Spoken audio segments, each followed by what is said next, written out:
Gracias a MEVAC, a IMSA y a Socienca por la invitación el día de hoy para desarrollar el tema de hipertensión arterial. A ver, siempre empezamos con la prevalencia, ¿no? De la hipertensión arterial. Recuerden que es el factor de riesgo más prevalente de todo el mundo, aproximadamente 1,28 millones de personas entre la edad de 30 a 79 años de edad en el mundo. Aporta el 14% de las muertes por cualquier causa en el mundo. Y si es que nosotros vamos a ver las complicaciones de la presión arterial, doctores, vamos a tener, por ejemplo, la enfermedad cardiovascular, ¿no? Cardiopatía isquémica, por ejemplo, a nivel cerebral, accidente cerebrovascular, que es la causa más frecuente de accidente cerebrovascular, recuerden que es de causa trombótica y también puede ser de causa hemorrágica. Las dos, como factor de riesgo, lo tienen a la hipertensión arterial, factor de riesgo modificable, ¿no? Aquí lo tenemos, la hemorragia y otras enfermedades cardiovasculares que también tienen que ver con la hipertensión arterial.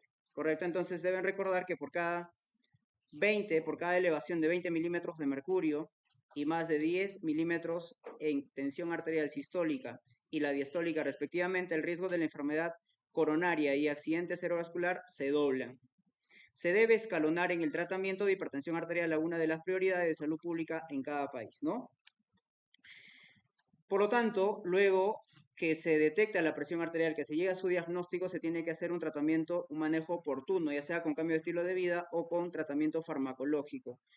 ¿Por qué es importante esto? Porque la reducción de 10 milímetros de mercurio de su tensión arterial del paciente te va a disminuir el riesgo cardiovascular hasta en un 20%, 17% en el riesgo de enfermedad coronaria, 27% en el riesgo de accidente cerebrovascular tipo isquémico, 28% del riesgo de falla cardíaca y 13% de mortalidad por cualquier causa. Si te das cuenta, las modificaciones de la presión arterial al disminuir tan solamente 10 milímetros de mercurio tiene grandes efectos, ¿no?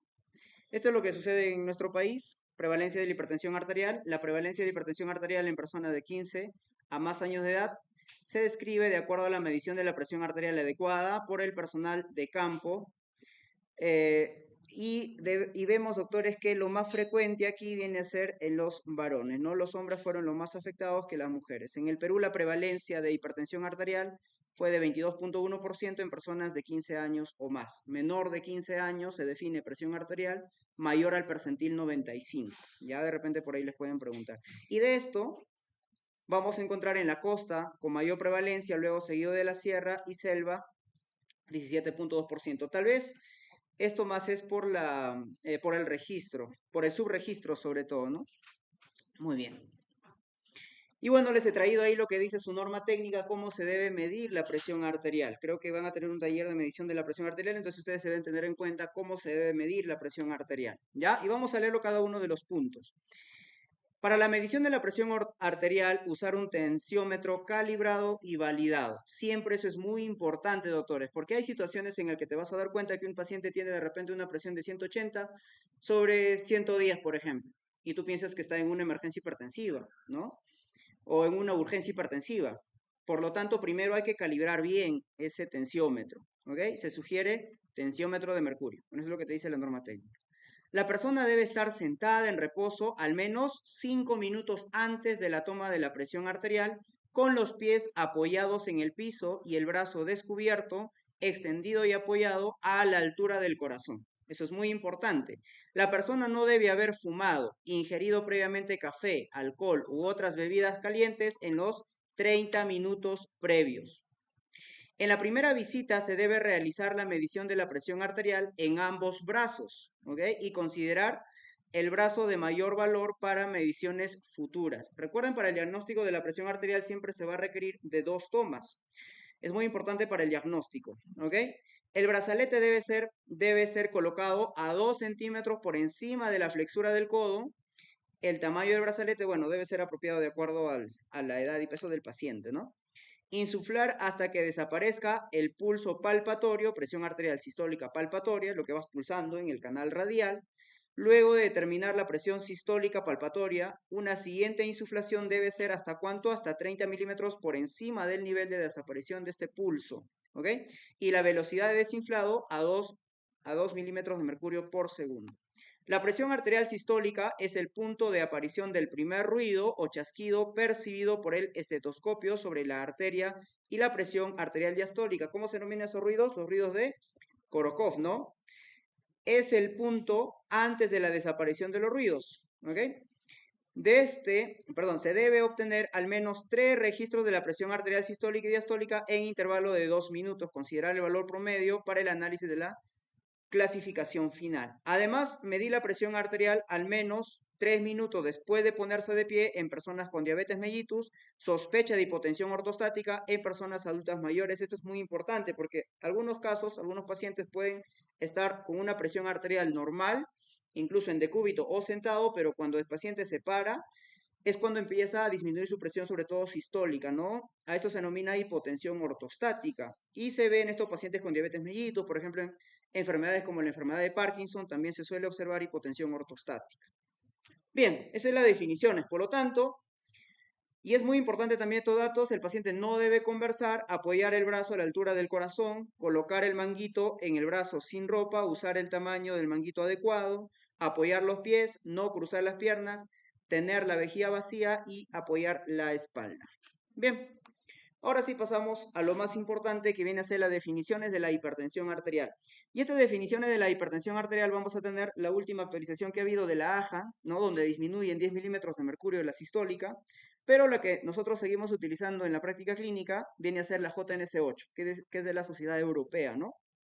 Pero hay que tenerlo en cuenta cuál es esa clasificación que te da la AJA.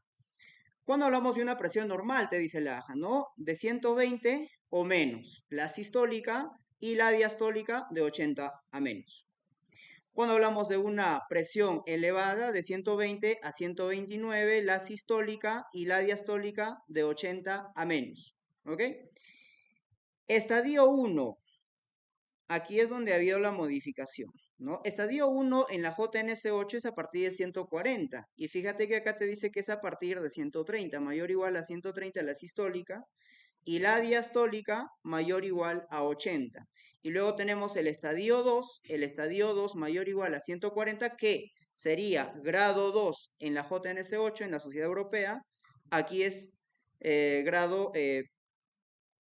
que sería grado 1 en la JNS8, aquí estamos en un grado 2, ¿no? En el AJA. Y la diastólica mayor de 90, mayor o igual a 90. Emergencia hipertensiva se sigue manteniendo mayor o igual a 180 o más y la diastólica mayor o igual a 120. ¿Correcto? Ahora, esto en realidad es, dependiendo la definición, lo vamos a ver más adelante, que se llamará urgencia hipertensiva o emergencia hipertensiva, ¿no? La JNS8 ya es la que utilizamos y esto es lo que viene en las preguntas de examen. Cuando hablamos de una presión óptima, sistólica menos de 120, diastólica menos de 80. Esa es una presión arterial óptima. La presión arterial normal va hasta 129, la sistólica y la diastólica hasta 84. La normal alta se considera de 130 a 139, lo que sería grado 1 para la AJA, y de 85 a 89 la diastólica. Grado 1 de la sistólica mayor o igual a 140 y la diastólica mayor o igual a 90. Esa es la definición de la presión arterial que manejamos. Por lo tanto, cuando decimos que se denomina una hipertensión arterial, mayor o igual a 140 la sistólica y la diastólica mayor o igual a 90. Esa es la definición de la presión alta. El grado 2 será 160 hasta 179, la sistólica y la diastólica de 100 a 109. Y acá te hablan de un grado 3 mayor o igual a 180 y mayor o igual a 110 la diastólica. ¿Ok? Este grado 3 ya se va a clasificar de acuerdo si compromete o no compromete algún órgano blanco en emergencia o en urgencia hipertensiva. Y la hipertensión arterial sistólica es aquella mayor o igual a 140 la sistólica y la diastólica menor de 90. Es decir, presión sistólica se encuentra elevada y la presión diastólica se encuentra normal. Eso sobre todo sucede en los pacientes adultos mayores por calcificación de las arterias. Muy bien, entonces, para compararlo, deben recordar presión arterial, grado 1, en el AJA viene a ser mayor de 130. Y si te das cuenta, va sumando más cuánto, más 10 para su segundo grado. ¿Ok? Y aquí también suma más 10 la diastólica. En la JNS8, en la europea, si te das cuenta, aquí va a ser más 20 y aquí va a ser más 20. Entonces, la mitad es lo que podríamos sumar en el AJA, ¿no? Y aquí también es más 10 y aquí es más 10, ¿no? Por eso es fácil para que ustedes puedan comparar entre ambos. ¿Alguna vez de repente te han preguntado en tus rotaciones, ¿cómo calculo la presión arterial media, doctores? ¿Qué hago? Tengo que sumar la presión diastólica, la presión sistólica, pero es 2/3 de la presión arterial diastólica más 1/3 de la presión arterial sistólica. Ese viene a ser la presión arterial media, que es muy importante. Recuerden ustedes, cuando un paciente se encuentra en un shock hipovolémico, siempre se tiene, o en un shock séptico, siempre se tiene que mantener una presión arterial media sobre los 65 milímetros de mercurio, ¿no? Algunas definiciones que hay que tener en cuenta, que ya lo mencionamos, pregunta de examen, presión arterial sistólica mayor de 140 y diastólica menos de 90 se denomina sistólica aislada. ¿Cuándo hablamos de una hipertensión arterial resistente o refractaria, doctores? ¿Cuándo lo hablamos?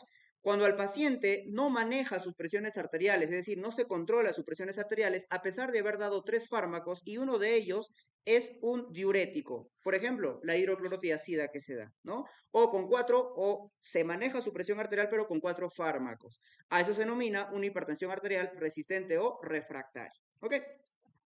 Luego tenemos una hipertensión arterial de bata blanca y tenemos una hipertensión arterial enmascarada o ambulatoria aislada. Es decir, cuando te llega un paciente a tu consulta, tú lo tomas su presión arterial y te sale elevado su presión arterial. Pero de repente al paciente le toman una presión arterial en su casa y está normal. Entonces son cifras elevadas de presión arterial en la consulta médica y fuera de la consulta se encuentra normal. A eso se denomina hipertensión arterial de bata blanca. El paciente entra en nerviosismo al estar en contacto con el personal de salud y por eso es que se eleva su presión arterial. Bien.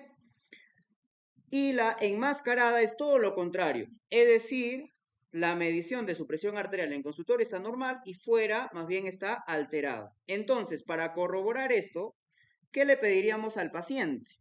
Un mapa o un AMP, ¿correcto? Una automedición de la presión arterial o un mapa, que es mucho mejor. En la epidemiología, aproximadamente un 30 o un 45% de la población es mucho más en varones que en mujeres, por debajo de los 45 años, sobre todo por el componente estrogénico en las mujeres, y mayor de 45 años casi se equilibra. Es mucho más frecuente en pacientes afroamericanos. Factor de riesgo de qué enfermedades, de ictus, ya vimos, ¿no? Ya sea de tipo isquémico o ya sea de tipo hemorrágico. Insuficiencia cardíaca, enfermedad renal crónica, enfermedad coronaria, enfermedad arterial periférica. Son factor de riesgo. Y es factor de riesgo modificable, doctores. Bien. La etiología puede ser una hipertensión arterial, también denominado primaria, que representa un 85 o un 95%. Esta es de una etiología multifactorial, ¿correcto? Es decir, varias causas se suman para que se produzca una hipertensión arterial. En promedio, entre 30 a 50 años. Esa es la edad de presentación. Factores de riesgo modificables y factores de riesgo no modificables. Factores de riesgo modificables, por ejemplo, ¿quién? El tabaco, la obesidad, por ejemplo, y no modificables, la edad, ¿no? Hipertensión arterial secundaria representa un 5 o un 15% y sobre todo se suele presentar en pacientes jóvenes o en pacientes mayores de 50 años. Por todo, por ejemplo, te dicen paciente joven que viene con una hipertensión arterial de 170 sobre 110 y además tiene cefalea sudoración, ante que probablemente estamos más palpitaciones, ante un feocromocitoma, ¿no? Y eso ya es un tumor en la glándula suprarrenal, es decir, de causa secundaria. O el paciente de repente ha estado tomando fármacos o algo, ¿no? Y de esta, la causa más frecuente viene a ser la enfermedad renal secundaria. Y acá vamos a ver todos los de causa secundaria. Por ejemplo, el renal, ¿no? Tu mnemotecnia es RESEN, ¿ok? Para que no lo olvides. Es renal, endocrino, coartación de aorta, estrogénico, neurológico o tratamiento. En el renal, por ejemplo, tenemos la enfermedad renal crónica, que es lo más frecuente, ¿no? Si te preguntan causa más frecuente de hipertensión arterial de causa secundaria, es la enfermedad renal crónica, ¿ok? Y la enfermedad renal crónica, recuerden ustedes, también se puede complicar, o sea, la causa más frecuente de hipertensión arterial de causa secundaria es la enfermedad renal crónica. Y la diabetes mellitus, a su vez, imagínate, sumado con la presión arterial, te dan mucha mayor o mucho más factor de riesgo para la producción de la enfermedad renal crónica, ¿no? Entonces, en el renal también vamos a tener estenosis de la arteria renal, ¿correcto? En la estenosis de la arteria renal podemos tener en pacientes varones, jóvenes sobre todo, o en pacientes ancianos, ¿no? En pacientes jóvenes, sobre todo, doctores, se produce, si aquí tenemos el riñoncito, acá tenemos la arteria, generalmente se produce en los 2/3 distales, ¿correcto? En el paciente joven y se produce más por angiodisplasia. Eso te pueden preguntar, angiodisplasia. Mientras que en los ancianos está comprometido más bien el tercio distal, ¿correcto? Está comprometido más bien el tercio distal y eso más bien te produce o se produce por ateroesclerosis, ¿correcto? Entonces, en pacientes jóvenes por angiodisplasia y en pacientes ancianos por ateroesclerosis. Causa endocrina, sí hay varios. Pregunta de examen. Causa más frecuente de hipertensión arterial, de causa endocrina, tenemos el hiperparatiroidismo primario, ¿correcto? El hiperparatiroidismo primario. Perdón, hiperaldosteronismo, lapsus. Hiperaldosteronismo primario. Hiperaldosteronismo primario. ¿De qué se encarga la aldosterona, doctores? ¿Recuerdan ustedes? En el túbulo, ¿dónde actúa? ¿En qué parte del riñón? En el túbulo contorneado proximal, asa de Henle, distal, colector. ¿En dónde actúa? En el túbulo colector. ¿Ya? En el túbulo colector actúan dos principalmente. La ADH, que es la, es la antidiurética, y la aldosterona. La aldosterona, ¿cuál es su función? De jalarte sodio, ¿correcto? Te jala sodio y ¿qué bota por lo tanto? Potasio. ¿Ya? Entonces aquí es muy importante que ustedes sepan la fisiopatología. Por lo tanto, si el paciente tiene mucha aldosterona, doctores, si tiene mucha aldosterona, ¿qué va a jalar? Gran cantidad de sodio. Y cuando jala sodio, no solamente jala el sodio, sino ¿quién también jala? Jala el agua, ¿no es cierto? Por lo tanto, al jalar bastante sodio, ¿qué sucede? Que elimina bastante potasio. Por eso que en un hiperaldosteronismo primario es aquel paciente que viene con una hipertensión arterial refractaria al tratamiento, más hipocalemia, ¿correcto? Más disminución del potasio, porque lo está eliminando hacia la orina. Bien, ese es de causa endocrina el hiperaldosteronismo. También vamos a tener el síndrome de Cushing. El síndrome de Cushing, ¿cuál es el fenotipo característico del síndrome de Cushing? Con obesidad central, con estrías rojo-violáceas, con cara de luna llena, con cuello de búfalo, que se produce por el aumento de cortisol, ¿correcto? Por el aumento del cortisol. Y el cortisol te produce hipertensión arterial, ¿ok? ¿Quién también tenemos? Tenemos el hipertiroidismo. El hipertiroidismo también te produce elevación de la presión arterial. Este paciente que viene con palpitaciones, ¿no? El paciente que tiene Graves base 2, por ejemplo. ¿Cuál es su tríada del Graves base 2?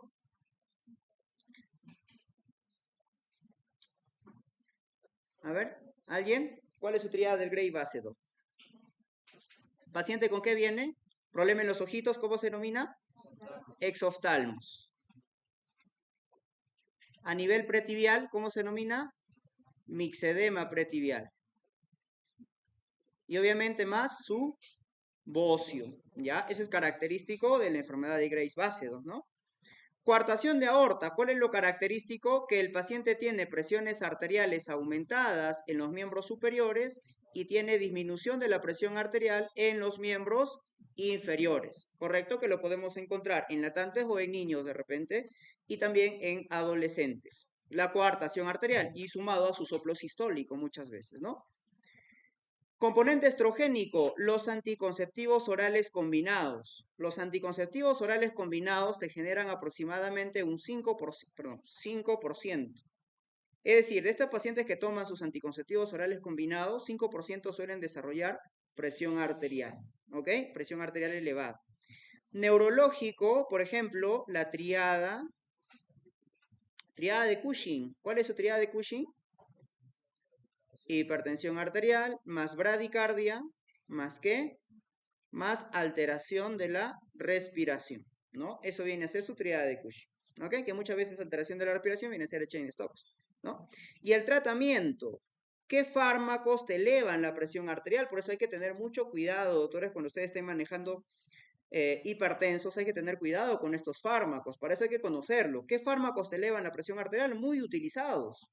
Para el dolor o al toque, tú utilizas tu AINE, ¿no es cierto? AINES. Habíamos mencionado que el cortisol te elevaba la presión arterial, por lo tanto los corticoides también, ¿correcto? Y por ahí también vamos a tener, por ejemplo, los simpático-miméticos, las anfetaminas, la cocaína, que te va a elevar la presión arterial, la ciclosporina, también, ¿correcto? ¿Qué otro efecto tiene la ciclosporina? Hipertricosis, ¿ya? Eso con respecto al tratamiento, ¿no? Y ahí tienes tu mnemotecnia para que lo puedas recordar.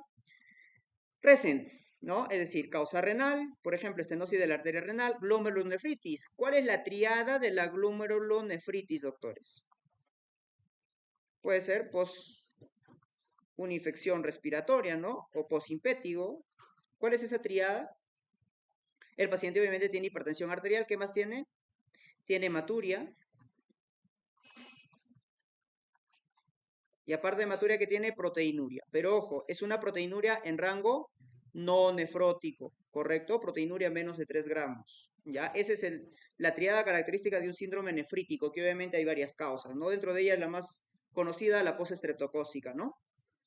Bien, endocrinológica, tenemos el Cushing, hipertiroidismo, síndrome de Cohn, que ya hemos mencionado. El síndrome de Cohn, el problema, ¿dónde se encuentra? Ese es el hiperaldosteronismo primario. ¿Dónde se encuentra ese tumor? ¿En la médula o en la perdón, en la corteza? En la corteza, ¿no es cierto? Porque también, doctores, por aquí vamos a tener el feocromocitoma, que lo vamos a anotar por aquí, que es parte endocrinológica también. El feocromocitoma, el tumor donde se encuentra en la médula, ¿no es cierto? Y el paciente viene con cefalea, más su triada, más palpitaciones, más diaforesis. Cefalea, palpitaciones, diaforesis, con una presión súper elevada, 180, 110, 190, 120, característico, y que no responde al manejo del ese viene a ser feocromocitoma en paciente joven, y esa triada característica, cefalea, palpitaciones, diaforesis, ¿no? ¿Cuál es su tratamiento? Los alfa bloqueantes, ¿correcto? El tratamiento de emergencia, de urgencia, es la fentolamida, y como tratamiento de mantenimiento puedes dar la fenoxibenzamida, ¿ok? Son bloqueadores alfa. ¿Y qué más tenemos aquí? El hipertiroidismo, síndrome de Cohn, coartación de aorta, ya lo mencionamos, estrogénico, perdón, anticonceptivos orales, neurológico, por ejemplo, una presión intracerebral elevada, psicoestimulantes o tratamiento glucocorticoides AINES que no hay que olvidar. Bien, ¿alguna pregunta a esto? ¿Todo claro, chicos? Muy bien. Y aquí tenemos todo un resumen para que ustedes lo puedan revisar, ¿no? Causa renal parenquimatosa, renovascular. Acá tenemos la sospecha clínica, su diagnóstico y qué tratamiento. Ah, y había olvidado de algo, doctores. Aquí la mnemotecnia completa era recenta, porque otra de las causas que te produce una hipertensión arterial viene a ser el apnea obstructiva del sueño, ¿correcto? Apnea obstructiva del sueño. Este paciente viene con una obesidad generalmente, aunque el 50% no suele tener obesidad, viene con obesidad más hipersomnia, ¿correcto? Una hipersomnia diurna y obviamente el paciente tiene bastante ronquidos por la noche, ¿correcto? Eso es característico, ¿no? Y en la presión arterial se presenta el patrón non-dipper. ¿Qué es el patrón dipper? El patrón dipper es que el paciente en el día, su presión arterial, imagínate que está pues a 120-80. Y en la noche tiene que disminuir aproximadamente entre un 10 a un 20% esa presión arterial. A eso se denomina un patrón dipper. ¿Qué sucede en el apnea obstructiva del sueño? Que no pasa eso, doctores. A eso se denomina patrón non-dipper. ¿Cuál es su diagnóstico del apnea obstructiva del sueño? Con polisonografía. ¿Cómo vamos a hacer su manejo? Si que el paciente tiene obesidad, tiene que disminuir de peso, por lo tanto, dieta, etcétera, ¿correcto? Y si es que no mejora, le damos CPAP, ¿ya? Bien. Y lo tenemos, ¿no? El renovascular, hipertensión arterial, de causas endocrinas, causa endocrina más frecuente, ya lo mencionamos, hiperaldosteronismo primario, feocromocitoma, no olvides por favor esta triada, cefalea, sudoración, palpitaciones, característico, ¿no? Y generalmente su manejo suele constar de cirugía y tenemos que dar alfa antagonistas, previo a la cirugía, ¿ok? Catecolaminas aumentadas, obviamente en la orina. ¿Cómo se denomina esa catecolamina aumentada en la orina? el ácido vanil-mandélico, ¿no? No hay que confundirse con el síndrome carcinoide, ¿ok? Con el síndrome carcinoide, ¿cuál es el que encontramos en el síndrome carcinoide? ¿Alguien? 5-hidroxiindol acético, ¿ya? Ese es en el síndrome carcinoide, ¿no? Bien, que viene con flujo facial, diarrea secretora, etcétera, ¿no? Síndrome de Cushing, por lo tanto, en el síndrome de Cushing lo característico, obesidad, cuello de búfalo, cara de luna llena, estrías, toma de corticoides asociado, la causa más frecuente de Cushing, ya saben que es exógeno, por eso hay que tener cuidado, por favor, doctores, hay que tener cuidado con los corticoides en los pacientes. Los corticoides son muy beneficiosos para ciertos casos, pero también te producen muchos efectos adversos en los pacientes. Hipertiroidismo, otros como el apnea del sueño, que ya lo mencionamos, obesidad, hipersomnia diurna, ronquidos nocturnos, su diagnóstico polisonografía y en el mapa el patrón non-dipper, su tratamiento baja de peso con CPAP, ¿ok? Fármacos, coartación de aorta, hipertensión gestacional. La presión arterial elevada en la gestación puede ser, doctores, que venga ya esta paciente con una hipertensión arterial crónica o que se desarrolle en el embarazo. Ahora, el manejo de la presión arterial en el embarazo, ¿le daremos IECARA2? No, porque deben recordar que los IECA ARA2 son teratogénicos, pertenecen a la categoría C y D de la FDA, ¿ok? Por lo tanto, son teratogénicos y no podemos darle a estos pacientes IECA ARA2. Entonces, ¿qué tratamiento se suele dar a estos pacientes? Si es que es una hipertensión arterial crónica, alfa-metildopa, ese tratamiento de elección. Pregunta de examen. Tratamiento de elección en gestación con presión arterial elevada crónica, alfa-metildopa. También podemos dar la betalol, sobre todo cuando la paciente ya tiene una preeclampsia severa, o nifedipino, que también se den estos pacientes con preeclampsia severa, ¿no? Muy bien, hidralacina también se podría dar sin ningún problema en estos pacientes con embarazo. ¿Listo? ¿Cuál viene a ser la fisiopatología de la presión arterial? El primer factor responsable del desarrollo de la hipertensión arterial es la disfunción endotelial y de manera secundaria la activación del sistema renina-angiotensina-aldosterona, que lo vamos a ver enseguida. ¿Ok? Entonces hay una disfunción endotelial. Esta disfunción endotelial se produce, por lo tanto, por un desbalance entre las sustancias vasodilatadoras. ¿Cuáles son esas sustancias vasodilatadoras? El óxido nítrico disminuye, por lo tanto, el óxido nítrico, la prostaglandina I2, o también nominado prostaciclina, y aumento de las vasoconstrictoras, y la más potente viene a ser aumento de la endotelina 1, ¿ok? Y además es proinflamatoria, es decir, te aumenta la interleucina 1 y favorece la ateroesclerosis, ¿no? Factores de riesgo: hipercolesterolemia, diabetes mellitus, tabaco, envejecimiento. Y vemos ahí la presión arterial, la fórmula, ¿no? Presión arterial por el gasto cardíaco es igual a la resistencia, al revés. Gasto cardíaco por la presión, por la resistencia vascular periférica es igual a la presión arterial. Si aumentas la resistencia vascular periférica, pues te aumentará tu presión arterial, ¿correcto? De igual forma, el gasto cardíaco. Bien, y el gasto cardíaco, ¿cuál es su fórmula? Volumen de eyección por la frecuencia cardíaca. Aproximadamente, ¿cuántos litros por minuto te da? 5, ¿no? Este viene a ser la precarga. Tenemos, vamos a agrandar esto un poquito. Ahí tenemos que puede ser dinámico o funcional, o puede ser por una hipertrofia del endotelio que te va a aumentar esa resistencia vascular periférica, y además que está actuando el sistema renina-angiotensina-aldosterona, que lo vamos a ver enseguida. ¿Ok? De una vez lo vamos aquí porque ya vamos a pasar a la clínica. Fíjense ustedes que cuando hay una hipoperfusión renal, se activa todo ese sistema renina-angiotensina-aldosterona, ¿no? Para regular su presión arterial al final y aumentar la resistencia vascular periférica. La angiotensina, el angiotensinógeno, ¿dónde se va a producir?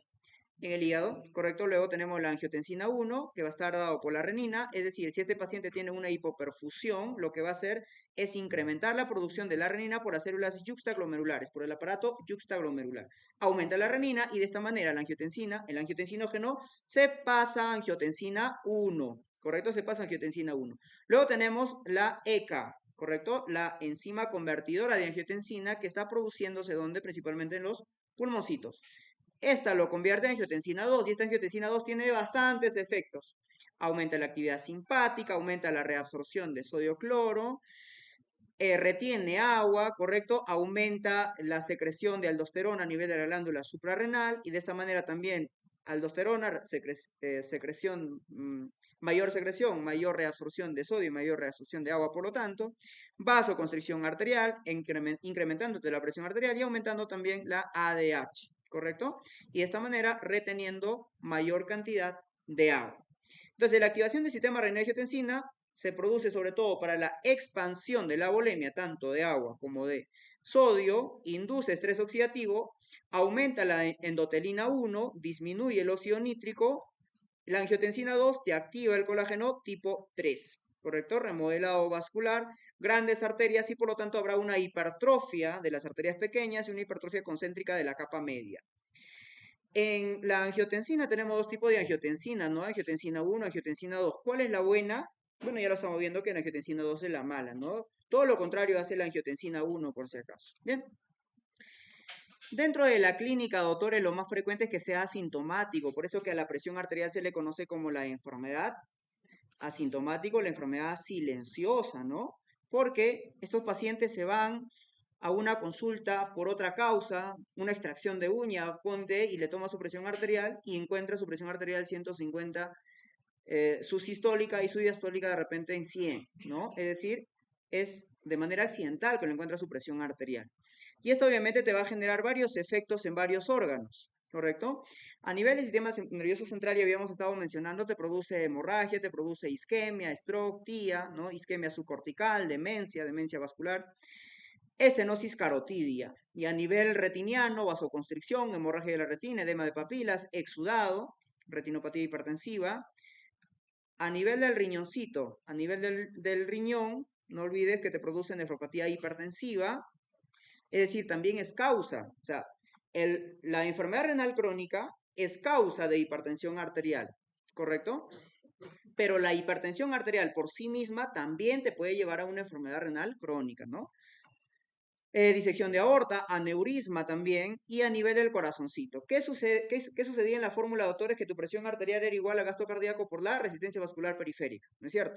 Si tú aumentas tu resistencia vascular periférica, lo que estás aumentando es la precarga o la poscarga. Lo que aumentas es la poscarga. Por lo tanto, este corazoncito, el ventrículo izquierdo, va a tener que hacer mucho mayor esfuerzo para vencer esa poscarga, ¿correcto? Y por lo tanto se tiene que hipertrofiar. Primero se hace una hipertrofia concéntrica y luego ya se hace una hipertrofia excéntrica. Y esto te produce una cardiomiopatía hipertensiva. ¿Correcto? Bien. No olvides, por lo tanto, que la segunda causa más frecuente de enfermedad renal crónica terminal. ¿Y cuál es la primera causa de enfermedad renal crónica? La diabetes mellitus. ¿Correcto? Entonces, nuevamente, la causa más frecuente de hipertensión arterial de causa secundaria, ¿quién es? Enfermedad renal crónica. Pero a su vez la presión arterial te puede llevar a una enfermedad renal crónica y es la segunda causa más frecuente. La primera causa, la primera causa más frecuente de enfermedad renal crónica viene a ser la diabetes mellitus. ¿Okay? Imagínate si el paciente tiene diabetes y hipertensión arterial, ¿no? Bastante rápido progresa enfermedad renal crónica. Y te genera una angioesclerosis. Y hay que recordar estos datos, doctores. La presión arterial te genera angioesclerosis. La diabetes mellitus, ¿qué te genera, doctores? Nefroesclerosis. La preeclampsia en el embarazo, ¿qué te produce? Preeclampsia. ¿Qué te produce? Endoteliosis glomerular.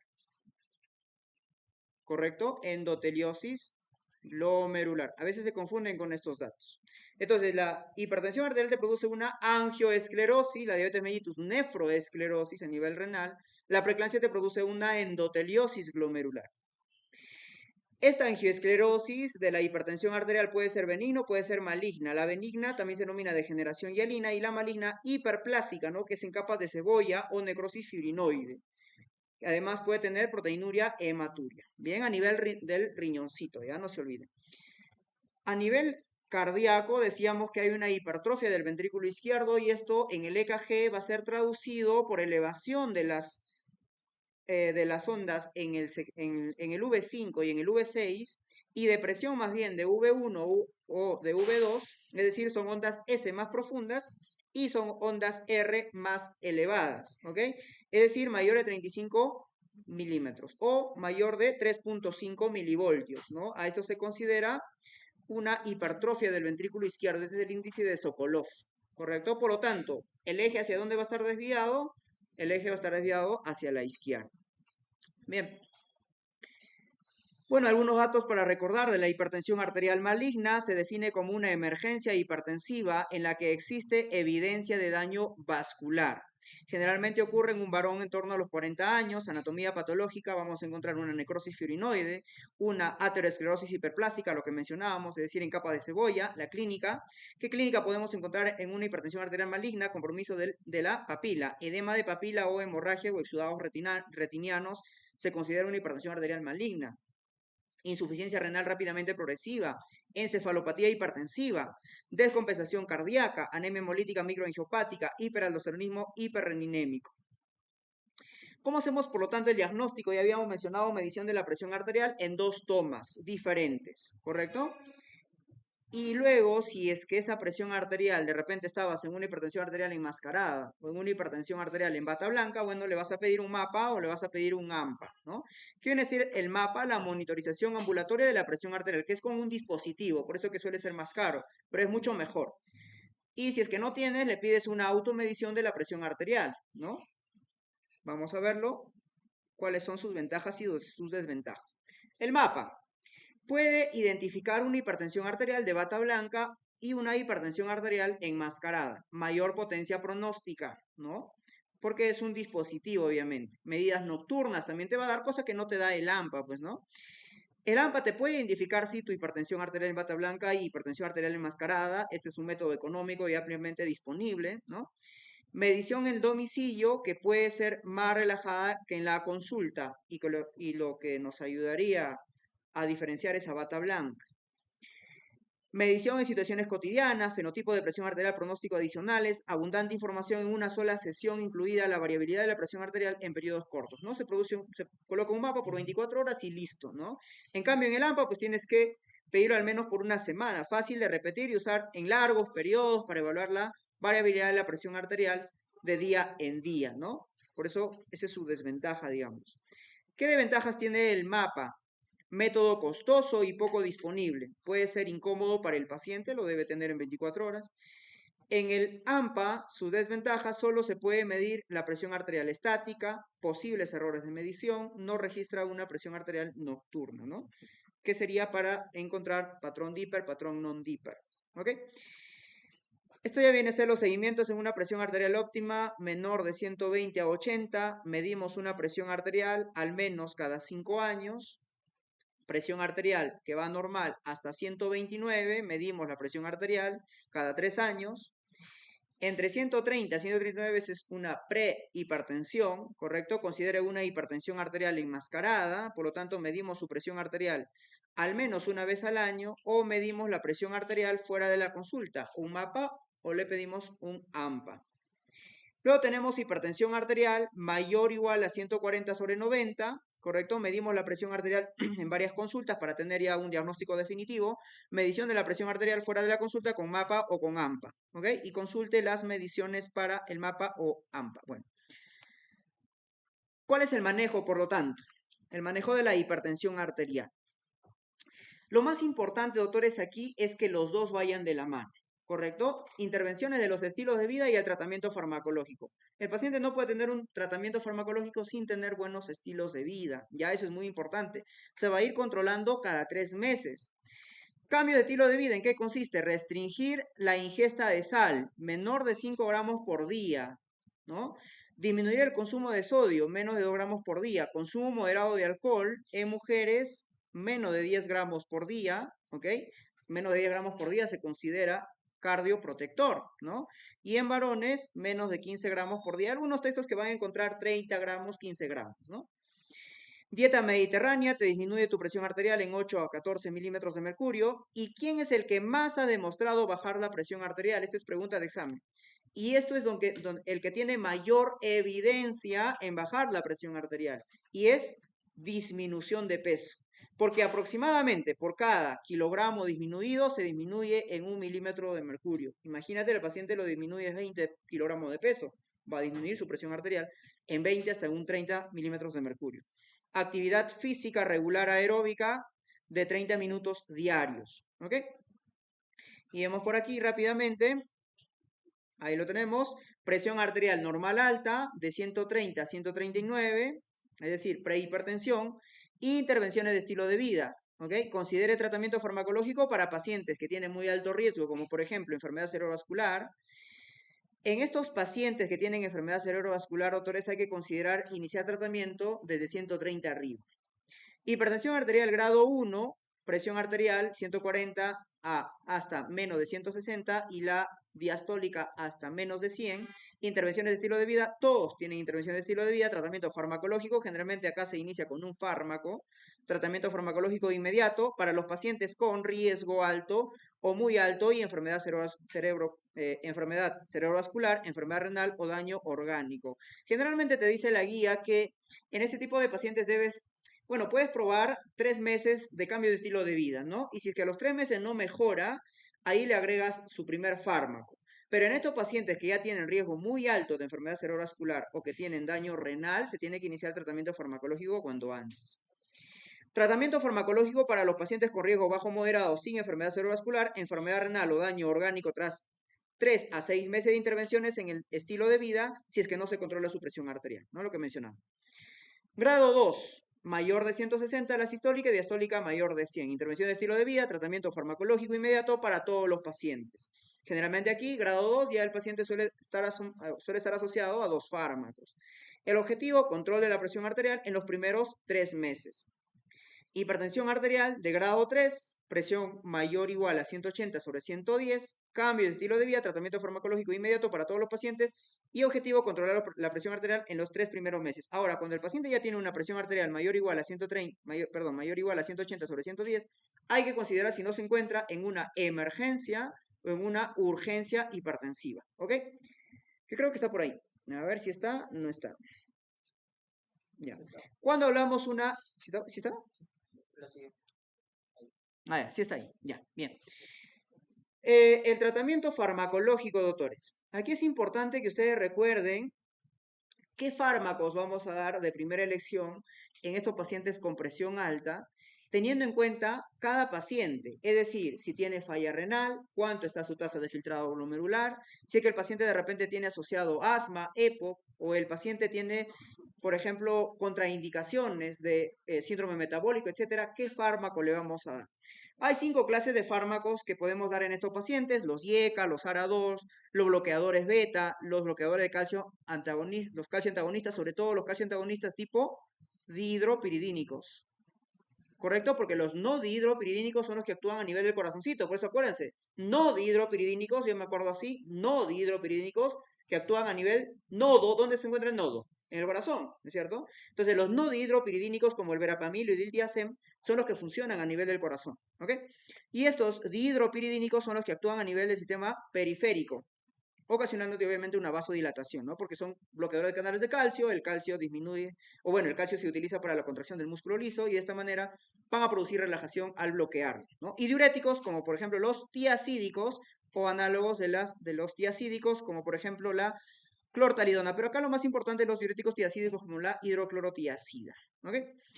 Entonces veamos los bloqueadores del sistema renina-angiotensina-aldosterona, que son los fármacos de elección a utilizar juntos con los ARA2. ¿Cuáles son las características de estos fármacos? Reducen el riesgo de albuminuria en mayor grado que otros fármacos hipotensores. Por eso es que se suele dar en aquellos pacientes que tienen nefropatía diabética, por más que no tengan presión alta, su tratamiento IECA con ARA2, ¿ok? Obviamente separados, o sea, no puedes sumar IECA a ARA2, porque al paciente lo envías a una arritmia, ¿ok? Porque estos te retienen potasio, no se usa juntos, por separado, ¿ok? IECA o ARA2. Por ejemplo, en un síndrome nefrótico no tiene presión elevada, ¿no? Síndrome nefrótico característico de enfermedad de cambios mínimos, por ejemplo, se puede dar IECA o ARA2, pero sobre todo por este efecto, porque son antiproteinúricos, es decir, te disminuyen la albuminuria, ¿no? Porque en la orina obviamente no tiene que ver nada de proteínas, ¿no? Y mucho menos la albúmina, pues, ¿no? Obviamente lo normal es menos de 30 por día. Bueno, ya, ese es otro tema de nervio.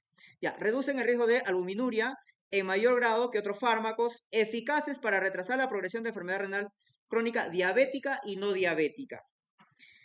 No deben combinarse, aumentan el riesgo de complicaciones renales y efectos adversos, mejora la función y la regresión estructural del ventrículo izquierdo. un efecto cardioprotector, es decir, tienen un efecto antirremodelador, ¿ok? Son antirremodeladores. ¿En quién está indicado? Pacientes que tienen falla cardíaca o que tienen disfunción del ventrículo izquierdo. Pregunta de examen. Pacientes que han tenido infarto agudo de miocardio con o sin elevación de cemento ST. Está indicado como primera elección, diabéticos, ¿ok? Diabéticos. Pero ojo con este dato, enfermedad renal crónica con una tasa de filtración glomerular mayor de 30, porque menor de 30 están contraindicados, sobre todo porque te elevan el potasio, ¿ok? Están contraindicados en tasas de filtración menor de 30. Entonces, ¿quiénes se indican con una tasa de filtración menor de 30? Los bloqueadores de canales de calcio, ¿ok? ¿En quién está contraindicado? Ya habíamos mencionado porque es teratogénico en el embarazo. En la hiperpotasemia, mayor de 5.5, contraindicado. Estenosis de la arteria renal bilateral, varias veces preguntado, contraindicado. Reacciones adversas, YECA ARA2. En los YECA, el más frecuente es la tos, por lo que se suele cambiar. Entonces, si es que no responde a un YECA, se suele cambiar a un ARA2. Y el más grave viene a ser el angioedema. ¿Ok? Los dos han sido pregunta de examen.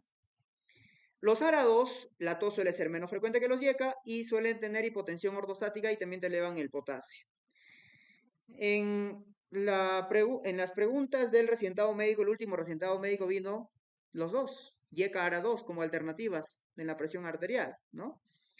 Y bueno, ahí la clave que da con AREME es ARA2. Y la explicación es porque los ARA2 sobre todo tienen menos efectos adversos, ¿ok? Después los dos son de elección, tienen la misma evidencia, están en el mismo nivel de evidencia, tanto los YECA como los ARA2. Si es el caso, por ahí tienes una pregunta y colocan YECA ARA2, marca ARA2, los sartán, etcétera, ¿no? Los términos en satán son los que tienen, sobre todo, se suelen utilizar de preferencia antes que los YECA2 por los efectos adversos. Sobre todo por esa pregunta, pero en general no hay ningún problema utilizar YECA ARA2. Veamos. Los bloqueadores de canales de calcio, sobre todo dihidropiridinas, ¿no? Son los más utilizados. Nifedipino, ¿ok? Es uno de ellos los que solemos utilizar, ¿no? Reducción del ictus, su característica en comparación con los beta-block retrasan la progresión de la aterosclerosis carotidia y reducen la hipertrofia del ventrículo izquierdo y la proteinuria. ¿En qué pacientes están indicados? Hay que recordarlo. Paciente que tiene hipertensión arterial, fenómeno de Raynaud. ¿Ok? Porque se produce por una vasoconstricción, vasoespasmo, como la angina de Prinzmetal, que es por un vasoespasmo coronario. Pero ojo, que la angina de Prinzmetal, ¿dónde es el problema?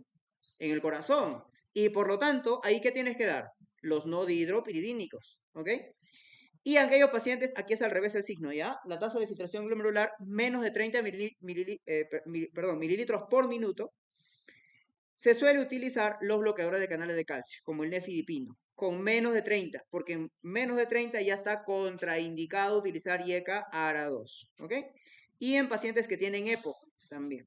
Contraindicado, pacientes que tienen insuficiencia cardíaca, sobre todo de tipo sistólica o diastólica, de tipo sistólica, ¿no? Porque ¿cuál es su función del calcio? Promover la contracción del músculo cardíaco. Imagínate que le des en un paciente que tiene una insuficiencia cardíaca de tipo sistólica, es decir, es un corazón que está bien dilatado y que no puede expulsar esa sangre. Tú lo empeoras el cuadro, ¿ok? Por eso está contraindicado en este tipo de pacientes de insuficiencia cardíaca. Edema grave en miembros inferiores porque su principal efecto adverso de los bloqueadores de canales de calcio viene a ser el edema, ¿ok? Luego tenemos los diuréticos tiacídicos. Los diuréticos tiacídicos y los análogos, ¿cuáles son sus características? Que estos primero, ¿dónde actúan, doctores? Bueno, ya está ahí, ¿no? Estimulan la reabsorción de calcio en el túbulo distal, ¿correcto? Estimulan la reabsorción de calcio a nivel distal, es decir, son ahorradores de calcio. Por eso estos fármacos se suelen dar a pacientes que tienen riesgo de osteoporosis, por ejemplo, o que tienen cálculos urinarios a predominio de calcio, oxalato cálcico, ¿no? Como te retienen calcio, la absorben el calcio, disminuye la producción de estos cálculos urinarios, ¿no? De oxalato cálcico. Previene la insuficiencia cardíaca también. Está indicado en pacientes mayores de 60 años por el riesgo de osteoporosis, pacientes afroamericanos, ¿correcto? O que tienen osteoporosis. Y está contraindicado en gota, doctores. ¿Por qué está contraindicado en gota? Porque te aumenta el ácido úrico, ¿correcto? Te producen hiperuricemia, varias veces preguntado. Dicen paciente que tiene hipertensión arterial y que se desencadena un dolor en la primera metacarpofalángica. perdón, primera metatarsofalángica, ¿no? Dolor nocturno, y te dan una lista de fármacos y dentro de ellos está la hidroclorotiazida. Te dice cuál es el fármaco que probablemente ha ocasionado el dolor en la primera metatarsofalángica, ¿no? ¿Cómo se denomina? La podagra. Y eso viene a ser la tiazida, la hidroclorotiazida, porque te retiene el ácido úrico y desencadena el ataque agudo de gota. Por eso es que está contraindicado en estos pacientes. En el síndrome metabólico, en la dislipidemia, también está contraindicado. ¿Por qué? Porque te produce hiperlipidemia, te aumenta triglicéridos, te aumenta colesterol. Está contraindicado los diuréticos tiacídicos. Te producen como efectos adversos además hiperglicemia, te produce disminución del potasio y te produce disminución del sodio. Este es el diurético que más hiponatremia te produce, más que la furosemida, más que cualquier otro diurético. El que te produce más hiponatremia es la tiacida, ¿correcto? La tiacida. Los diuréticos, no olviden, en la clasificación de hiponatremia se encuentra, te causa con volumen extracelular reducido y con sodio urinario mayor de 20, ¿no? Te producen, por lo tanto, hiponatremia. Bloqueadores beta. ¿Cuáles son sus características de los bloqueadores beta?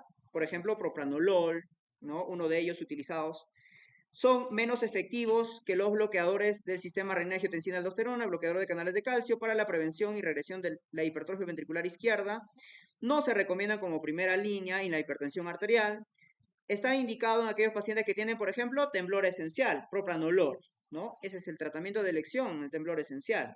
Hipertiroidismo, propranolol también utilizas. Migraña, angina, HBP, fibrilación auricular, utilizas en esos casos beta block. Está contraindicado, como son beta bloqueantes, está contraindicado en el asma, ¿ok? También puede estar contraindicado en el EPOC. Bloqueo aurículo-ventricular, sobre todo segundo o tercer grado, está contraindicado. ¿Cuáles son los fármacos que bloquean el nodo aurículo-ventricular? Los beta-block, los calcio-antagonistas no dihidropiridínicos y la digoxina. Son esos fármacos que te bloquean el nodo aurículo-ventricular. Por lo tanto, estará contraindicado en estos pacientes que tienen grado 2 o grado 3, por ejemplo. Además, te producen, aquellos que te producen pacientes con bradicardia menos de 60, también está contraindicado. Reacciones adversas, fatigabilidad, hipoglicemia, por eso te producen hipoglicemia, hipertrigliceridemia. Bien. Entonces, eso hay que tener en cuenta en los fármacos. Hipertensión arterial, veamos aquí este manejo rápidamente.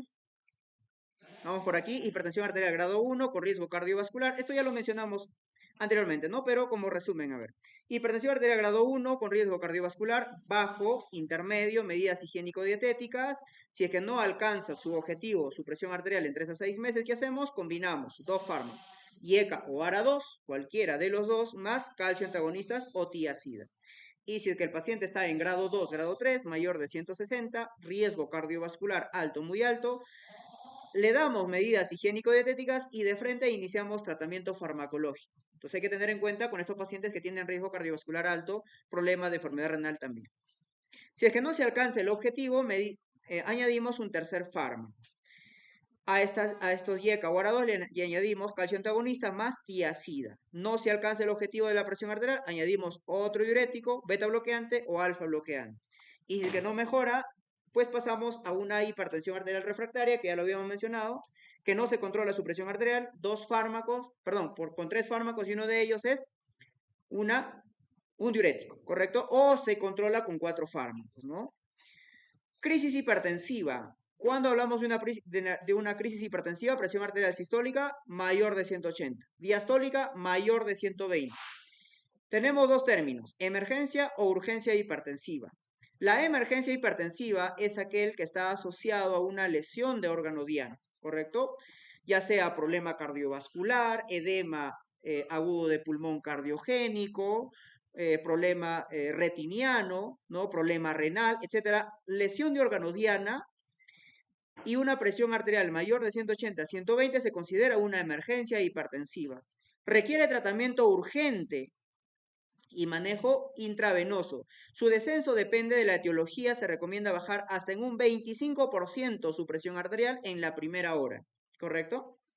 ¿Y con qué fármacos? Con nitroprusiato, por ejemplo, con hidralazina, con labetalol endovenoso. Ahora, esto ha sido algunas preguntitas que han venido. Por ejemplo, te dice presión arterial. Estamos hablando de una emergencia, ¿ya? Entonces vamos a colocarle aquí emergencia hipertensiva. Más. Paciente tiene edema agudo de pulmón, ¿correcto? Paciente edema agudo de pulmón cardiogénico. ¿Qué tratamiento damos? De primera elección, nitroglicerina. ¿Ok? También está el nitroprusiato.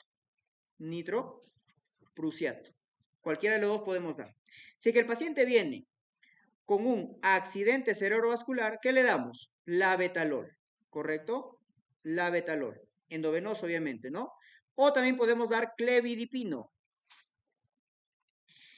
Si es que el paciente tiene, por ejemplo, una disección de aorta, también el manejo viene a ser con labetalol, ¿correcto? Pacientes con preeclampsia, también su manejo es labetalol. Paciente con enfermedad renal crónica, también puedes dar labetalol, puedes dar clevidipino, ¿correcto?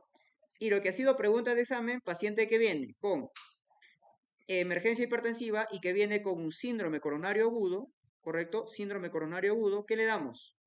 Nitroglicerina. Ojo, está contraindicado el nitroprusiato. ¿Por qué está contraindicado el nitroprusiato en el síndrome coronario agudo? Porque te puede producir el síndrome de robo coronario. Es decir, el nitroprusiato te puede producir vasodilatación tanto de las arterias enfermas como de las arterias sanas, pero más vasodilatación de las arterias sanas, por lo tanto la sangre ¿hacia dónde va a ir? Hacia lo que está bien perfundido, ¿no? Y disminuye la perfusión de lo que estaba isquémico. Por eso es que está contraindicado el nitroprusiato, ¿ok? Entonces damos ahí nitroglicerina, ¿correcto? Estos son los fármacos que vamos a dar de acuerdo a lo que ha sido pregunta de examen, edema agudo de pulmón, cardiogénico y síndrome coronario agudo. Hay que tener en cuenta, por favor, esos manejos. Y tenemos que manejar su presión arterial en 25% disminuir en la primera hora. Lo que no sucede con la urgencia hipertensiva, porque en la urgencia hipertensiva tenemos hasta 48 horas para manejar el cuadro, ¿ok? Estás en tu puesto de salud, te viene un paciente con una presión arterial 180 sobre 120, ¿correcto? Estás en una urgencia hipertensiva, no tiene lesión de órgano diana, por lo tanto, le das un manejo generalmente con un captopril. Y tienes para manejar en 24 48 horas. Por eso que le vas a citar nuevamente al paciente. Obviamente, si que no baja rápidamente su presión arterial, le das una segunda dosis de captopril. Se suele utilizar captopril por vía oral o captopril por vía sublingual incluso, ¿no? Ese es el manejo para la urgencia hipertensiva, ¿no? En algunos casos, si es que no mejora, por ejemplo, con segunda, dos, tres dosis de captopril, ¿qué le puedes dar? Le puedes dar nifedipina o bloqueador de canales de calcio, ¿ok? Y si que no mejora con bloqueador de canales de calcio, ¿qué le das? Bueno, eliminas agua, ¿con qué? Con furosemida, ¿no? Objetivo del tratamiento de la presión arterial. Objetivo del tratamiento, veamos, reducción de la presión arterial a menos de 140 sobre 90 en todos los pacientes siempre que el tratamiento se tolere bien. La presión arterial tratada debe alcanzar el objetivo 130, 80 o menos en la mayoría de los pacientes. ¿Ok? Eso debería ser lo ideal, ¿no? En pacientes menor de 65 años, se recomienda reducir la presión arterial sistólica a un intervalo menor de 130. ¿Ok? En menores de 65 años, porque todavía no tienen calcificaciones arteriales, entonces más estricto con el manejo.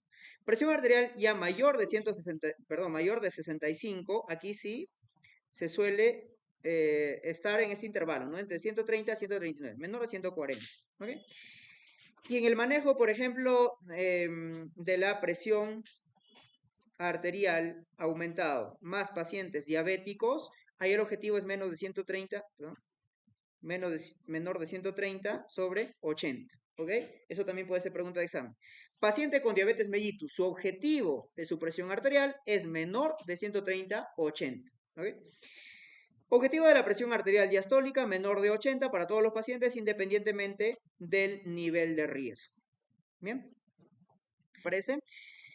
Bueno, ya dijimos que la hipertrofia ventricular izquierda es concéntrica, Sokolov mayor de 35. En el sistema nervioso central, el isquémico es lo más frecuente, el hemorrágico. ¿Y en dónde se produce la hemorragia, doctores? En primer lugar, en los ganglios basales, ¿ok? En primer lugar, en el putamen y en segundo lugar, en el caudal. ¿Ok? Esto ha sido pregunta de examen, en el putamen. Renal, ¿qué te producía en el renal? Nefroangioesclerosis, ¿ok? Que puede ser benigna o maligna. En la retinopatía, y aquí tenemos los grados de Kane-Wegener. ¿Cuáles son? Retinopatía grado 1, grado 2, grado 3, grado 4. Esto de aquí suelen ser de causa crónica y esta de causa aguda. Grado 1, estrechamiento arterial. ¿Ok? Arteria, vena 1/3. Hay un estrechamiento arterial, una vasoconstricción. Grado 2. ¿Cómo le escribes el 2? Con 2 palitos, ¿no? Ahí está. 2 palitos, formas una cruz, ¿no? Muy bien. Cruces arteriovenosos. Tenemos los hilos de plata, los hilos de cobre también. En el 3 es el exudado y hemorragias a nivel retiniano. Y grado 4, edema de papila. ¿Ok? Esto de acá, manejo urgente.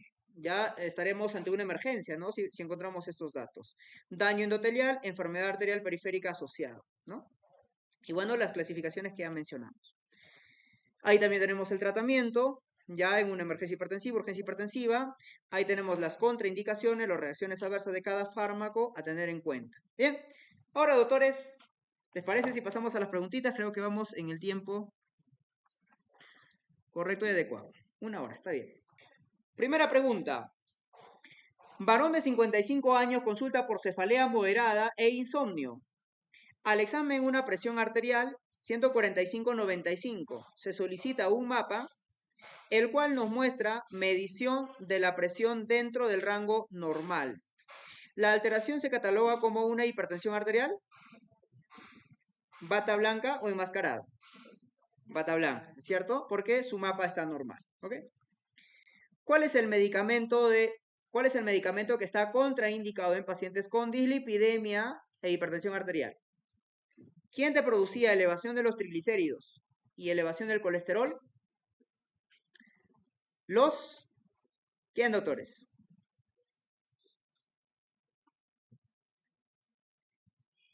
A ver.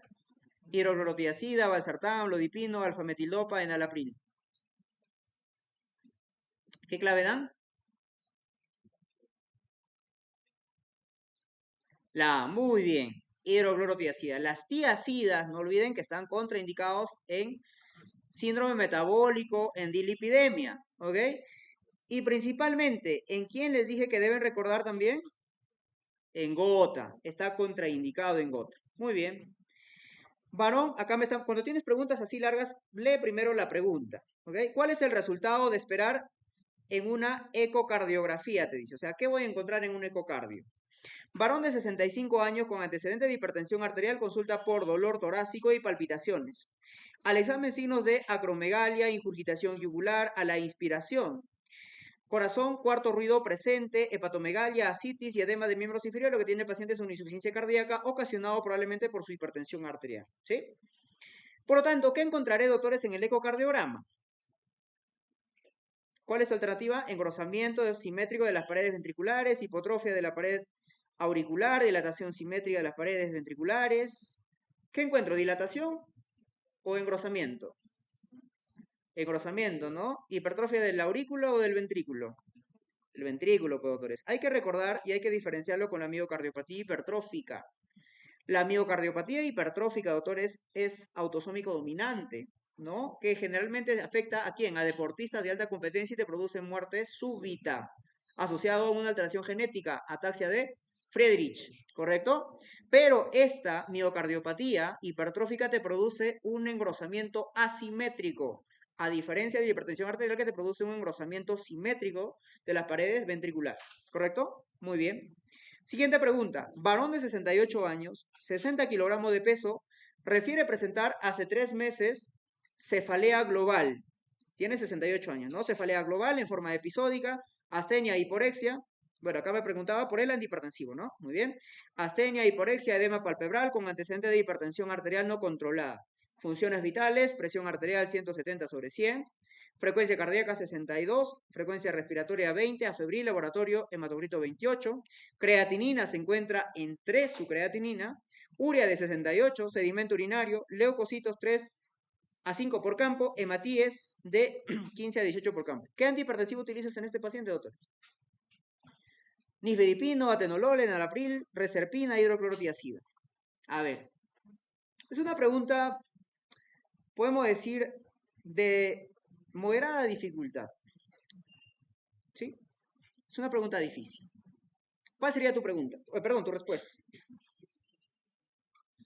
¿Cuál es tu pregunta? ¿Cuál es la clave? ¿Qué harías aquí, doctores? A ver, así una primera instancia tú lo ves, bueno, dices paciente que al parecer tiene una falla renal, hipertensión arterial no controlada. Bueno, yo sé que en primera elección se utiliza IECA o ARA2, ¿no? Y ahí tu respuesta, ¿cuál sería? La alternativa C. Pero no te has dado cuenta que tiene una creatinina de 3, doctores. Por lo tanto, ¿qué debo emplear aquí para responder esta pregunta? La fórmula de Korokov, ¿ya? Es decir, encontrar la tasa de filtración glomerular. ¿Cuál es tu fórmula, doctores, de la tasa de filtración glomerular, tu fórmula de Korokov? Ya, 140 menos la edad por, ahí nada más. Ah, ya, nada más, ¿no? Ya, porque es hombre, nada más. Y si que fuera mujer, por 0.85. ¿Y abajo qué va? Creatinina o solo va creatinina. Creatinina por 72. Y arriba nada más queda ahí. ¿Algo más? ¿Falta algo? ¿Está completo? A ver qué dice. A ver qué dice la señorita que se está riendo allá. ¿Qué falta, señorita? ¿No falta nada? ¿No te acuerdas? El peso, no se olviden, ¿ah? El peso, ¿ya? Acuérdense que primero es la E, antes que la P, ¿ya? Porque no vaya a ser por ahí, estén restando 140 menos el peso. 140 menos la edad por el peso sobre creatinina por 72. Y fíjate, vamos a verlo. 140, ¿cuánto te sale la edad? 68 años. Esto seguro que te sale 72, para facilitarte te lo han hecho. Peso, ¿cuánto? 60. Creatinina, ¿cuánto? 3 por 72. ¿Cuándo te sale esto? Acá seguro te sale 72, ¿no? A veces te lo dan así o a veces te dan la edad 72. ¿Ya? Te lo hacen fácil. 72. ¿Y acá cuánto te sale? 20. ¿Cuándo te sale esa tasa de filtración glomerular? Menos de 30. Por lo tanto, no puedes utilizar IECA o ARA2. ¿Correcto? Entonces, ¿qué vas a utilizar? Calcio antagonistas. ¿Correcto? ¿Y qué calcio antagonista vas a utilizar? Nifedipino. ¿Correcto? Nifedipino. Muy bien. O amlodipino también podrías utilizar, que es el otro, el otro dihidropiridínico, ¿no? A ver, esta pregunta, ¿cuál es el antihipertensivo de elección? Mujer a 38 años, obesa e hipertensa mal controlada. Ingresa por dificultad respiratoria, tos y hemoptisis. Tiene una presión arterial de 220 sobre 120, frecuencia cardíaca de 100, frecuencia respiratoria de 26, saturación de 93, radiografía de tórax, infiltrados bilaterales en ala de mariposa. ¿Eso qué es, doctores? Edema agudo de pulmón cardiogénico. Por lo tanto, ¿cuál es tu tratamiento? Fíjate, si está ahí. Sí está ahí. Iralacina, nicardipina, labetalol, nitroprusiato de sodio, enalaprilato. ¿Cuál dijimos que era? Nitroprusiato o nitroglicerina, ¿correcto? Ahí está. Si tú recordabas, bueno, el labetalol también es, pero hay específicos, doctores, para cada una de estas complicaciones, ¿ya? Nitroprusiato o nitroglicerina, si es que no hubiera, ¿ya? Alternativa D. Muy bien. Siguiente. ¿Qué antihipertensivo está contraindicado en un hipertenso con antecedente de asma? ¿Qué no doy? Un betabloqueante, ¿no? ¿Y quién tenemos ahí? El propranolol. Muy bien. Acá me están preguntando cuál es el mecanismo más frecuente en la hipertensión arterial. Es la causa más común de cuadros de accidente cerebrovascular. Habíamos mencionado que la hipertensión arterial es el factor de riesgo más importante modificable. ¿Principalmente de quién? Hemorragia subaracnoidea, trombosis, ruptura de aneurisma, hemorragia, embolia. ¿Cuál será tu respuesta?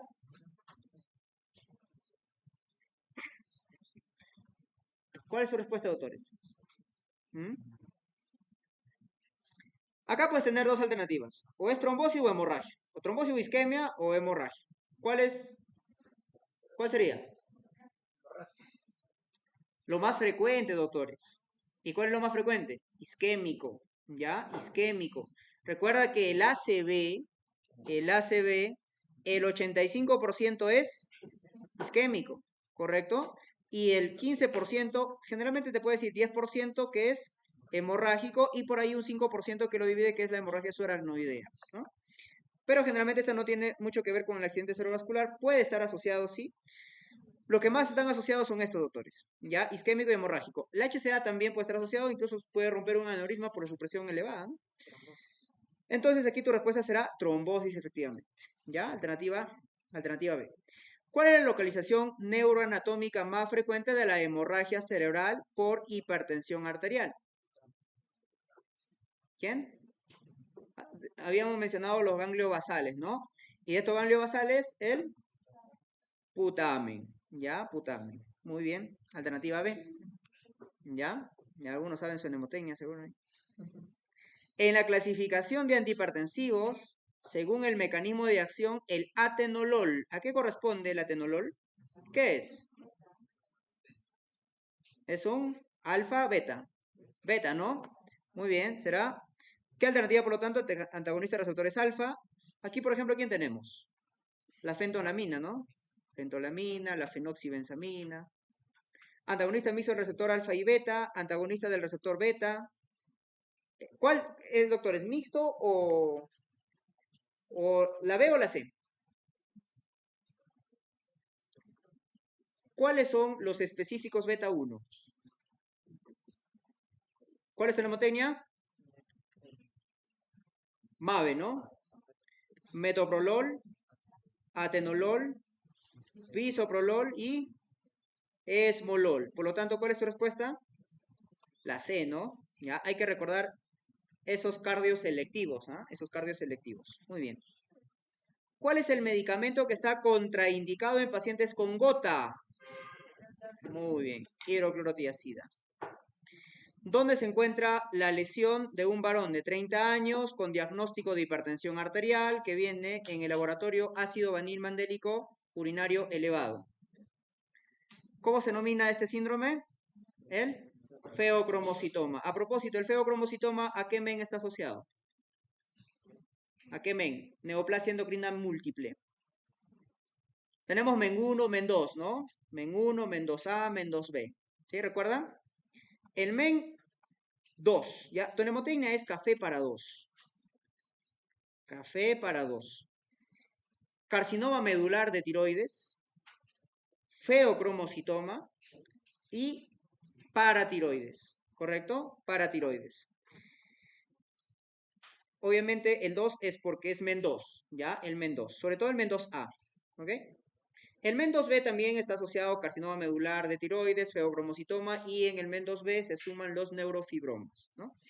Acá tenemos el men 2A, sobre todo no se olviden, café para 2, carcinoma medular de tiroides que tiene elevación la calcitonina, ¿no? Feocromocitoma y el paratiroide, la glándula paratiroides, ¿ok? Tumor en la paratiroides, hiperparatiroidismo, ¿no? Si se presentan los tres, ¿cuál es el primero en operar? Primero se opera el feo. El feocromocitoma es el primero que se opera, ¿ok? Bien. ¿En qué estábamos? Allá. ¿Dónde se encontraba el feocromocitoma? En la médula, ¿no? ¿El síndrome de Cohen dónde estaba? En la corteza, ¿no es cierto? Entonces aquí tu respuesta es médula suprarrenal. Muy bien. La forma de enfermedad vascular responsable de la hipertensión maligna es... A ver, hipertensión arterial maligna. Arteriosclerosis hialina, esto es la benigna, ¿no? Calcificación esclerótica de la media, aterosclerosis obliterante, arteriosclerosis hiperplásica, tromboangeitis obliterante. ¿Cuál será? Esta tromboangeitis obliterante es la enfermedad de Werger. Esta enfermedad de Werger es una patología reumatológica que se asocia a pacientes jóvenes fumadores y te produce una isquemia de los vasos periféricos distales y por eso estos pacientes vienen sin brazos, sin piernas. Es característico de la enfermedad de Werger, ¿no? Que es una vasculitis de pequeño, mediano, grande vaso. ¿Alguien la sabe? A ver, rápidamente por aquí para que lo recuerden. Tu mnemotecnia es, si se han dado cuenta, yo utilizo bastantes mnemotecnias. Es una forma, chicos, de relacionar las cosas, es una forma de que ustedes no se pueden olvidar porque a veces la memoria es frágil, ¿no? Ya, por eso, relacionen siempre. Es una técnica de estudio. Cada uno de ustedes puede desarrollar su técnica de estudio y encontrar su forma de estudio para que puedan retener la información. A veces asociándolo a algo que te pasó en la vida diaria, etcétera, o con las mnemotecnias, ¿no? La mnemotecnia para vaso mediano, para vaso mediano, es como ya eres mediano, ¿no? ¿A dónde vas? Vas al Burger King, al Pass and Company, pero ¿en qué vas? En tu Kawasaki. Por lo tanto, la enfermedad de Kawasaki, la enfermedad de Buerger, que si buscas en la actual clasificación de las vasculitis ya no se encuentra en la enfermedad de Buerger, y tenemos la PAN, la poliarteritis nodosa, ¿no? Como ya eres mediano, vas en tu Kawasaki, al Burger King y al Pass and Company. Ahí está, ¿no? Este es de vaso mediano. ¿Y cuáles son los de vaso grande? Los que tienen arterias, ¿no? Arteritis de la temporal y la de Takayasu, ¿no? Y la de vaso pequeño serán todo el resto, ¿no? Ya, ¿cuál es tu respuesta aquí, doctores? ¿Qué alternativa? La D, ¿no? Muy bien. Arteriosclerosis hiperplásica, la alternativa D. Veamos con esta pregunta grande. ¿Cuál es la conducta terapéutica inicial? Me están preguntando aquí. Y yo veo que es un paciente hipertenso. Listo, puedes marcar tu respuesta incluso, ¿no? Bien, varón de 48 años con antecedente de tabaquismo. Refiere a cefaleas esporádicas desde hace 5 años. Se automedica con analgésicos. Fíjate, con analgésicos. Y dentro de eso de repente está suave. Desde hace 3 meses las cefaleas son constantes y se acompañan de mareos e insomnio. Examen lúcido, colaborador, IMC de 32, presión arterial de 150 a 100, frecuencia cardíaca 85, cardiovascular, ruidos cardíacos rítmicos, regulares y no soplos. El resto de examen físico sin alteraciones. ¿Cuál es la conducta terapéutica inicial? Siempre cuando te coloquen esa palabrita inicial es lo más básico que tú debes hacer. ¿Cuál es lo más básico? Cambio de estilo de vida. ¿Ok? Eso es lo más básico. Siempre cuando te digan inicial, es lo primero que debes hacer, doctores. Alternativa C, por lo tanto. Aquí me preguntan qué antihipertensivo se le debe prescribir como primera opción. ¿Ok? Mujer de 50 años diagnosticada de diabetes mellitus hace 10 años. En tratamiento irregular con metformina, sin tratamiento farmacológico antihipertensivo. Peso 72. Talla 1.55, presión arterial 155/95, laboratorio hemoglobina glicada aumentado 7.8, creatinina 1. Razón, albúmina creatinina urinaria en 1000. ¿Qué antihipertensivo se debe prescribir en este paciente? ¿Cuál será, doctores? Nuevamente puedes utilizar tu fórmula de Korokov, ¿no? Pero luego te voy a dar un tip para que lo puedas sacar de manera rápida. Entonces, ¿cuándo te sale acá tu tasa de filtración glomerular? A ver, calculemos. Será 140 menos la edad, ¿no? Por el peso sobre creatinina por 72. Muy bien. 140. ¿La edad cuánto tiene? 50 años. Muy bien. El peso, 72. Te están diciendo creatinina, 1 por 72. ¿Cuánto te sale? ¿Cuánto? 90. ¿No es cierto? ¿Sí? ¿Está bien? 90, ¿no? Ya. ¿Mm? Ah, ya, ya. Ah, claro, claro. Muy bien, chicos. Muy bien, muy bien. Por 0.85, porque es mujercita, ¿no? ¿Cuánto te sale, por lo tanto? ¿Cuánto te sale? A ver, multiplica, multiplica. Saca tu calculadora. 76. Ya, muy bien. Tasa de filtración glomerular aproximadamente 76. Eso es mayor de 30. Por lo tanto, ¿cuál es tu fármaco a utilizar? ¿Qué alternativa sería? Los de elección siempre son los YECA, los ARA2, ¿correcto? ¿Cuál será tu respuesta? Bloqueador del receptor de angiotensina, ahí está, como los sartán, por ejemplo, ¿no? Muy bien. Entonces, un tip, doctores. Cuando tú tengas una creatinina de 1, ¿ok? Te va a salir una tasa de filtración mayor de 30. De hecho, te sale una tasa de filtración mayor de 30, ¿correcto? Ahora, si tienes una tasa de filtración de 2, 3, ahí calcúlalo. Ahí sí te sugiero que lo calcules con tu formulita, ¿ya? Muy bien. Y generalmente te va a salir alterado menos de 30, ¿no? Entonces, en estos pacientes, si se sale menos de 30, bloqueadores de canales de calcio, ¿no? Varón de 75 años con diagnóstico de hipertensión arterial severa desde hace 15 años, electrocardiograma, hipertrofia ventricular izquierda. ¿En cuál de los siguientes grados se encontraría el eje del vector QRS? Desviado hacia la izquierda o derecha. Izquierda, ¿no? ¿Cuál será tu respuesta, por lo tanto? Menos 60, ¿no? Generalmente, doctores, aquí algunas literaturas te dice desde menos 30 hasta 90, de 0 a 90, ¿no? Ya, consideramos entonces de menos 30 a 90 lo normal. Por lo tanto, tu respuesta es 60. Menos 60, menos 60. Respecto a la terapia de insuficiencia cardíaca por cardiopatía coronaria e hipertensión arterial, señala el enunciado correcto. Insuficiencia cardíaca por cardiopatía coronaria. Y además tiene hipertensión arterial. Los inhibidores te piden lo correcto. ¿Ah? Los inhibidores de la enzima convertidora más la espironolactona mejoran la supervivencia, la digoxina mejora la supervivencia a largo plazo, los diuréticos de asa mejoran la supervivencia a largo plazo, los inhibidores de la enzima convertidora aumentan el riesgo de muerte, los betabloqueadores disminuyen la supervivencia. Bueno, esto es más asociado a insuficiencia cardíaca, ¿no? Pero ¿cuál será tu respuesta, autores?